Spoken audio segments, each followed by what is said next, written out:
Assalamualaikum. Jangan lupa like, comment, and subscribe.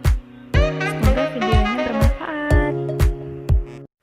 Assalamualaikum warahmatullahi wabarakatuh. Perkenalkan, nama saya Destari Rizky Wahini, NIM 12010122464. Kelas TIF D, jurusan Teknik Informatika, Fakultas Sains dan Teknologi. Nama universitasnya yaitu UIN Suskaryo. Di sini saya akan merangkum materi mata kuliah sistem digital. Yang pertama ada plexer. Plexer terdiri dari A, multiplexer, yang B, demultiplexer. Yang kedua, rangkaian sekuensial, yang terdiri dari A, flip-flop, B, counter, C, register. Yang ketiga, memori. Memori terdiri dari A, RAM, B, ROM. Keempat, ALU. Mari simak video berikut, semoga bermanfaat. Plexer terdiri dari multiplexer dan demultiplexer. Multiplexer adalah rangkaian logika yang menerima beberapa input data digital dan menyeleksi salah satu dari input tersebut pada saat tertentu untuk dikeluarkan pada sisi output. Multiplexer disebut juga dengan selektor data. Ini adalah blok diagram multiplexer. Contoh multiplexer 4x1 ini adalah bentuk tabel kebenarannya, dan ini adalah rangkaian multiplexer 4x1. Demultiplexer adalah rangkaian logika yang menerima satu input data dan mendistribusikan input tersebut ke beberapa output yang tersedia. Ini adalah contoh blok diagram demultiplexer. Berikut ini adalah contoh demultiplexer 1x4. Ini adalah tabel kebenaran dan ini adalah rangkaian yang 1x4. Masuk di materi kedua. Materi kedua ini adalah rangkaian sekuensial. Terdiri dari pertama flip-flop, yang kedua counter, dan yang ketiga register. Rangkaian sekuensial. Yang pertama ada flip-flop. Flip-flop adalah suatu rangkaian elektronika yang memiliki dua kondisi stabil dan dapat digunakan untuk menyimpan informasi. Flip-flop merupakan pengaplikasian gerbang logika yang bersifat multivibrator bistabil. Dikatakan multivibrator bistabil karena kedua tingkat tegangan keluaran pada multivibrator tersebut adalah stabil dan hanya akan mengubah situasi tingkat tegangan keluarannya saat dipicu trigger. Jenis-jenis flip-flop. Yang pertama ada JK flip-flop, master slave JK flip-flop. Flip-flop ini punya 3 inputan. Yang pertama J, K, dan jam.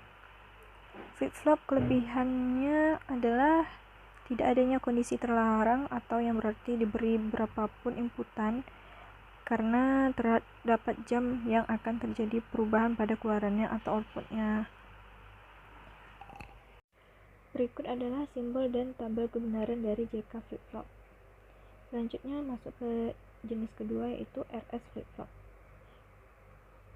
Ini adalah simbol dan tabel kebenaran dari RS flip-flop. Selanjutnya kita masuk jenis ketiga. Jenis ketiga yaitu D flip-flop. Berikut ini ada contoh D flip-flop, contoh simbol dan tabel kebenaran dari D flip-flop. Jenis selanjutnya adalah CRS flip-flop. Ini adalah dilengkapi dengan sebuah terminal pulsa clock. Berikut adalah simbol dan tabel kebenaran dari CRS flip-flop. Jenis yang kelima yaitu T flip-flop. T flip-flop merupakan rangkaian flip-flop yang telah dibuat dengan menggunakan flip-flop JK yang kedua. Masukannya akan menjadi 1, maka akan diperoleh flip-flop yang memiliki watak membalik keluaran sebelum jika inputan tinggi dan keluarannya tetap jika masukannya rendah. Berikut adalah simbol dan tabel kebenaran dari T flip-flop. Selanjutnya masuk materi baru, yaitu counter. Counter adalah rangkaian logika sekuensial yang dapat berfungsi untuk menghitung jumlah pulsa yang masuk yang dinyatakan bilangan biner. Hampir seluruh peralatan elektronik yang mempergunakan sistem digital di dalam rangkaian berisi suatu alat yang dapat mengontrol urutan operasi program. Alat tersebut dinamakan dengan pencacah atau counter. Menurut cara kerja masukkan pulsa ke dalam setiap flip-flop, maka counter dapat dibagi menjadi 1. Asynchronous binary counter. Yang kedua, synchronous binary counter. Sedangkan menurut urutan hitungan yang terbentuk pada outputnya, maka counter dapat dibagi menjadi 1. Up counter, 2. Down counter, yang ketiga up down counter. Selanjutnya masuk di register. Register adalah kumpulan elemen-elemen memori yang bekerja bersama sebagai satu unit. Ini adalah contoh registrasi 4 bit dengan menggunakan BFF dan clear. Keterangan inputnya input clear sama dengan 0, membuat semua bit output menjadi 0. Selanjutnya ada contoh 4 bit dengan menggunakan DFR. Keterangannya yaitu dengan input D3, D2, D1, D0 akan ditransfer ke output A3, A2, A1, A0 pada saat pulsa clock check naik. Selanjutnya ada contoh register 4 bit dengan parallel clock. Sini ada keterangannya pada saat clock naik, bila loadnya sama dengan 0, output akan sama dengan nilai sebelumnya. Bila load sama dengan 1, maka input data akan ditransfer ke output register sebesar 4 bit. Next, yang materi ketiga adalah memori. Memori itu ada RAM dan ROM. Mari simak. RAM ini adalah kepanjangan dari Random Access Memory. Pengertian RAM adalah suatu hardware di dalam komputer yang berfungsi sebagai tempat penyimpanan data sementara, memori, dan berbagai instruksi program. Kapasitas RAM di dalam suatu komputer berpengaruh pada tingkat kecepatan proses data atau loading di komputer tersebut, sehingga proses penyimpanan data, membuka data, dan menjalankan program akan semakin cepat sesuai besarnya RAM komputer tersebut. Fungsi RAM yang pertama adalah membaca data. Semua data informasi yang disimpan di dalam hard disk dapat dibuka dengan lebih cepat karena peran dari RAM komputer. 2. Penyimpanan sementara. RAM juga dapat berfungsi sebagai tempat penyimpanan data sementara saat program di dalam komputer sedang dijalankan. Jadi, ketika kita mengerjakan sesuatu, misalnya membuat makalah, maka komputer akan menyimpan data sementara. Jenis-jenis RAM. Yang pertama, dynamic RAM atau disingkat DRAM.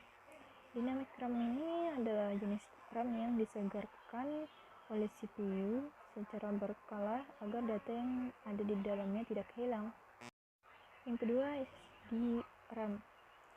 SDRAM ini adalah RAM lanjutan dari DRAM namun telah mengalami sinkronisasi oleh clock system. Umumnya SDRAM lebih cepat dibandingkan DRAM. Yang ketiga ada DDRAM, Double Rate Random Access Memory. Jenis RAM dengan teknologi lanjutan dan dari SDRAM. DDRAM ini juga memiliki generasi terbaru yaitu DDRAM 2 dan DDRAM 3. 4. RDRAM. Rambus Dynamic Access Memory adalah jenis RAM yang proses kerjanya lebih cepat dan umumnya lebih mahal dari SDRAM.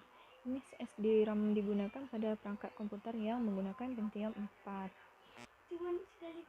SRAM. Static Random Access Memory adalah jenis RAM yang dapat menyimpan data di dalamnya tanpa harus ada penyegaran dari CPU. Jenis RAM ini proses kerjanya lebih cepat dari DRAM dan SDRAM.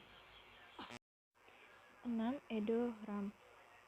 Extended Data Random Access Memory adalah jenis RAM yang digunakan pada perangkat dengan OS Pentium.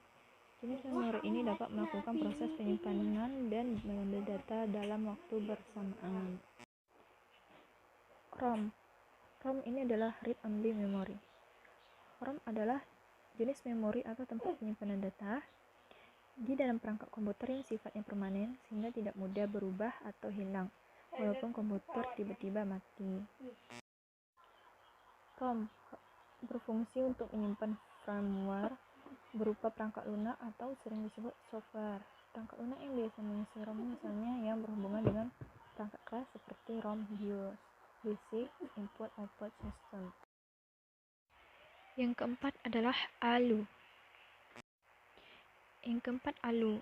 ALU singkatan dari Arithmetic Logic Unit adalah salah satu bagian dalam dari sebuah mikroprosesor yang berfungsi untuk melakukan operasi hitungan aritmetika dan logika. Contoh operasi aritmetika adalah operasi penjumlahan dan pengurangan, sedangkan contoh operasi logika adalah logika AND dan OR. Demikianlah video saya.